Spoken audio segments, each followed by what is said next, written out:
우리가 살아가면서 어떤 우연이라는 것을 경험하는 그런 일들이 있습니다. 그래서 우연이라 표현하기도 하는데, 어느 날 이렇게 초등학교 친구가 갑자기 생각이 나서 이렇게 생각하는데 전화가 그 친구에게 오더라고요.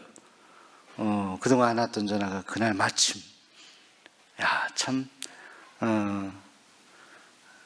신비롭다 이런 생각할 때가 있죠. 또 섬기던 교회 어떤 성도님을 생각하는데 갑자기 생각나서 잘 계시겠지 마음으로 기도하는데 지하철 타는데 그분을 만난 일도 있습니다. 이 간증 같은 거예요.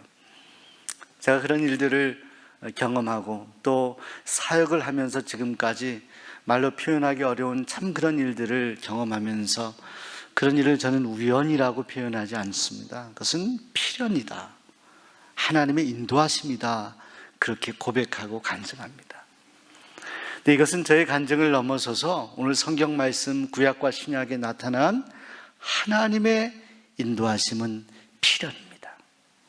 하나님의 백성을 향한 하나님의 계획이 있습니다. 하나님의 마음이 있습니다. 하나님이 그리시는 그림이 있습니다. 우리가 애굽 땅에서 이스라엘 백성들을 하나님께서 출애굽시키시고 하나님 이스라엘 백성들을 꺼내신 하나님일 뿐만이 아니라 그 이스라엘 백성들을 인도하시는 하나님이셨어요. 저들이 가다가 홍해를 만나가 되어서 어쩔 줄 몰랐을 때 하나님께서는 홍해를 가르시고 그 홍해 바닷길을 걸어가게 하시고 그들을 피하게 하십니다. 하나님은 피할 길을 내시는 하나님이십니다. 자, 그런데 오늘 성경 말씀은 그렇게 이 홍해의 놀라운 하나님의 은혜를 경험하고 나서 수르광야라는 곳을 저들이 걸어가게 됩니다. 3일 동안을 걸었는데요, 3일 동안이나 저들이 마실 물을 얻지 못하게 되는데 이 수르광야의 어떤 지점에 마라라는 곳에 이르렀을 때에 그때 저들이 물을 발견하게 됩니다. 그 장소인데요, 마라라는 곳이에요. 거기에서 저들이 물을 마시게 됩니다. 저도 물을 한 잔 마시겠습니다.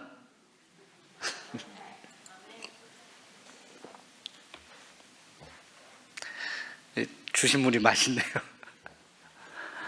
근데 여러분, 저 마라라는 곳에서 물을 마셨는데 물이 써요. 아주 쓴 물이에요. 3일 동안 물을 마시지 못했으니 얼마나 갈증이 났겠습니까? 그런데 물을 마셔보니 쓴 물이었어요. 그때 이스라엘 백성들이 오늘 성경 말씀에 보게 되면 당장 반응합니다. 당장. 어떻게 반응하느냐? 모세에게 원망하여 이르되 라고 성경이 말씀합니다. 우리가 무엇을 마실까? 모세를 향하여 원망하게 돼요. 원망할 수 있죠. 어쨌든 자신들을 인도한 그런 영적인 지도자에게 원망할 수 있을 거예요. 왜 우리를 여기까지 인도해서 쓴 물 마시게 하냐, 원망할 수 있을까? 그런데 보세요. 그런데 거기까지 인도한 것이 모세가 아니에요. 그리고 저들이 마라의 쓴물을 마셨을 때에는 불과 3일 전에 홍해의 놀라운 하나님의 역사하심을 경험하였던 그런 때예요. 결국 3일 지난 때 그 마라의 쓴물을 마시면서 저들은 모세에게 원망하고 불평하며 3일 전에 행하셨던 하나님의 놀라운 일들을 다 잊어버리고 맙니다. 3일 전인가요, 여러분? 우리 하나님께서는 이 이스라엘 백성들을 향한 하나님의 구원의 섭리와 계획이 있으셔서 애굽 땅에서 그들을 탈출시킬 때부터 하나님은 놀라운 손을 행하셨습니다. 내가 애굽 위에 손을 펴서라고 표현했잖아요. 10가지 재앙을 통해서 바로를 꼼짝 못하게 하시죠. 그리고 탈출하게 하십니다. 애굽을 다 멸하시지만 이스라엘 백성들을 지키시는 하나님의 역사를 이스라엘 백성들이 경험했지 않아요? 그리고 애굽을 떠나면서 출애굽기 13장을 보시게 되면 숫곳이라는 곳을 지나 에담이라는 곳에 이르렀을 때 하나님께서는 저들에게 인도하심의 선물을 주십니다. 낮에는 구름 기둥, 밤에는 불 기둥을 주셔요. 그들을 인도하셔요. 그리고 인도되어서 간 곳이 홍해예요. 막다른 길이에요. 하나님은 그 홍해를 가르셨죠. 그 홍해 막다른 길 앞까지 인도하신 분도 하나님이시죠. 그리고 그 홍해에서 답답한 저들의 마음, 두려운 마음이 다 해갈이 되고 저들을 구출하신 하나님을 경험할 뿐만이 아니라 자기들에게 쫓아오는 애굽 군대들을 물로 덮어버리는 심판의 하나님을 경험합니다. 그리고 3일 길을 걸어왔다는 거예요. 그래서 마라라는 거죠. 여러분, 마라라는 곳은 거기에 도착한 그 마라라는 거기까지의 저들이 왔던 그 사실은 그것은 하나님이 마라까지 저들을 인도하였기 때문에 거기까지 온 것입니다. 우리가 살아가면서 때로는 마라같이 쓴물을 마시는 그런 인생을, 그런 때를 경험할 때가 있어요. 근데 그 마라도 하나님이 인도하신 장소예요.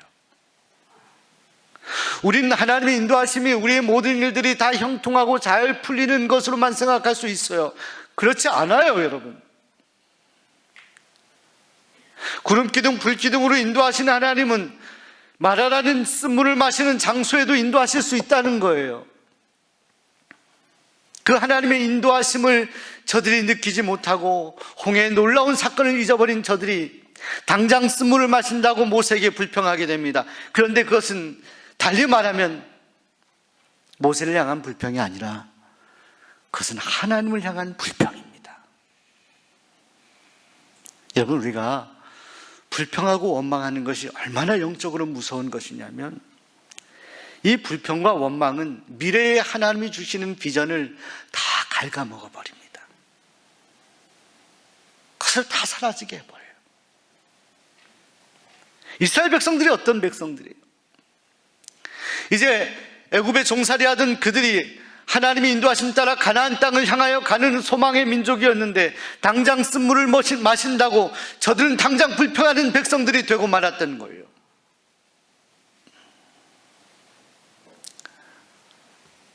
그때 그 불평을 듣고 있던 모세가 오늘 성경에 보면 여호와 하나님께 부르짖었다라고 말씀합니다. 부르짖었다. 모세까지 같이 불평하면 어떻게 됐겠어요? 모세는 하나님 앞에 기도하게 됩니다. 그때 하나님께서 모세에게 한 나무를 지시하시게 됩니다. 모세가 하나님이 지시하신 그 나무를 꺾어서 나뭇가지를 그 물에 던지게 됩니다. 그런데 그 쓴 물이 마셔보니 단물로 바뀌는 역사가 일어나게 돼요. 쓴물 마시다가 단물을 마시는 저들이 얼마나 기뻐했겠습니까? 불평하던 저들. 여러분, 출애굽기를요, 모세의 인도하심이라는 관점이 아니라 이스라엘 백성과 하나님과의 관계라는 것을 염두하고 한번 읽어보시기 바랍니다. 하나님께서 이스라엘 백성들에게 10가지 재앙을 통해서 애굽을 멸하시고 그들을 꺼내주셨습니다. 홍해를 만났을 때 홍해를 갈라주셨습니다. 그럼에도 불구하고 3일 후에 그 하나님의 이 은혜를 잊어버리고 불평하는, 쓴물 마셨다고 원망하는 그 이스라엘 백성들을 향하신 하나님의 마음을 헤아려 볼게요. 하나님이 얼마나 마음이 답답하셨을까요?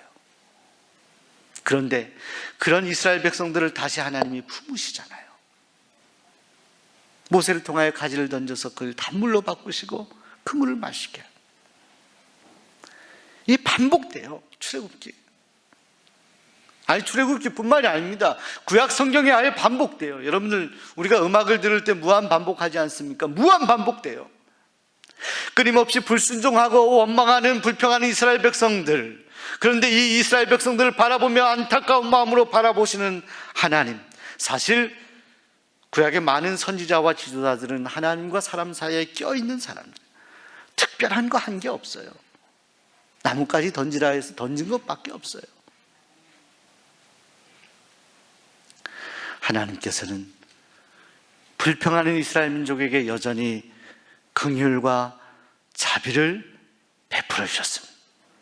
출애굽기의 역사는요, 이스라엘 백성의 불평의 역사일 수도 있겠지만 그 불평하는 이스라엘 백성들을 끊임없이 바라보며 품어주시는 하나님의 인내의 역사이기도 합니다. 우리가 때로 사람에게 자칫 불평하는 일이 사실은 우리 마음으로 시원할지 모르지만, 우리 신앙인들이 우리의 삶의 여러 가지 형편들을 불평하고 우리가 처한 환경들을 불편하는 것은 대단히 위험한 일이에요. 왜냐하면 그것은 우리를 그렇게 인도하신 하나님에 대한 불평이 될 수 있기 때문에.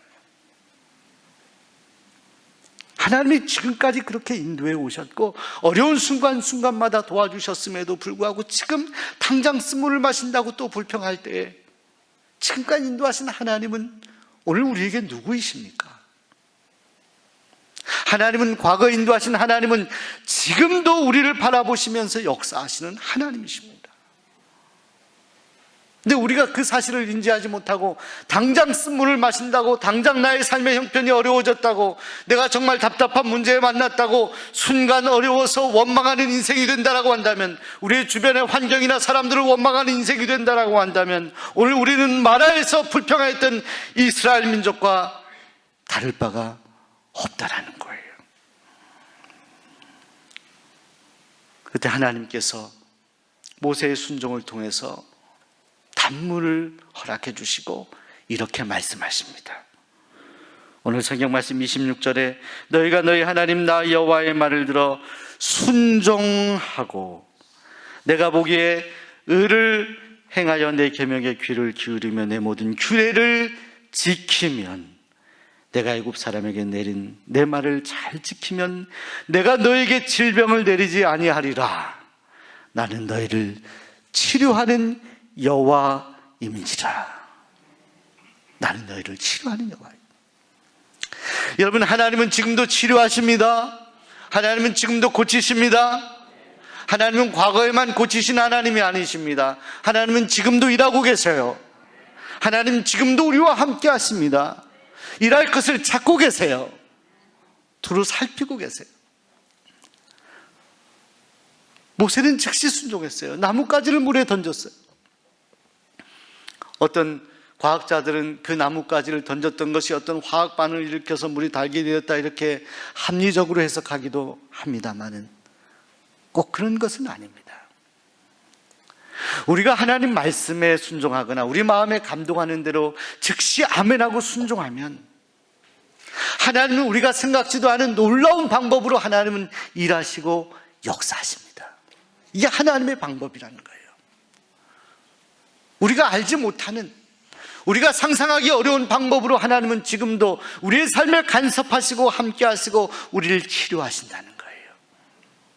우리 곁에 계신 분들에게 하나님은 지금도 치료하십니다.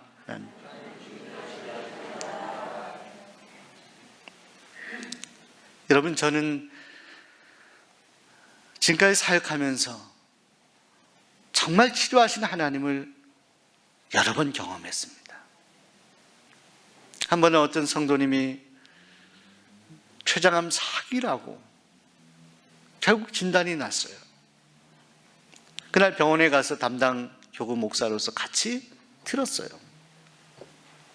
얼마나 낙심이 되겠습니까? 근데 그 자리에서 선포하게 되더라고요. 하나님, 고쳐주세요.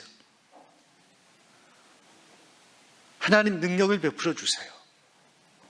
저는 지금도 그렇습니다.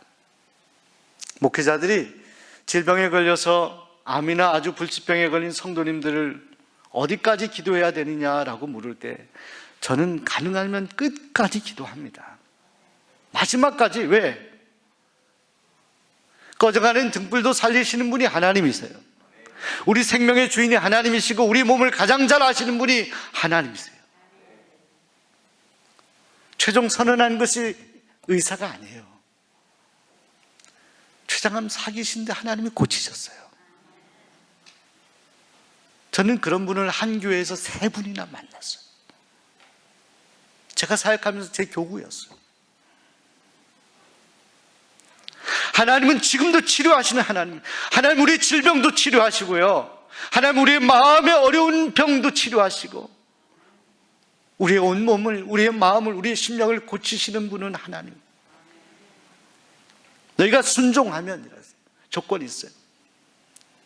우리가 하나님 말씀에 순종해야 되는 이유는 우리가 하나님의 자녀 전이기도 하지만 하나님은 지금도 하나님 말씀에 그래도 순종하며 지키며 살아가려는 백성들을 통해서 하나님은 일하시기 때문입니다.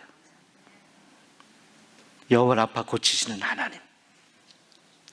마라에서 그 이스라엘 백성들이 쓴물을 단물로 바꾸시는 하나님의 놀라운 일을 경험하게 돼요. 그런데 여러분, 오늘 성경 말씀은 거기에서 끝나지 않습니다. 그들이 이 마라에서부터 다시 길을 걸어가서 엘림이라는 곳에 이르게 됩니다. 자, 지도를 한번 볼게요. 지도를 보시게 되면 출애굽의 여정이 이렇게 나와 있습니다. 밑으로 이렇게 내려갑니다. 수르광야로 내려가면서 저기 마라라는 곳이 있고요. 그 밑에 엘림이라는 곳이 있습니다. 여러분 보이시나요? 그 거리가 이만큼 돼요. 겨우 8km밖에 되지 않습니다. 8km.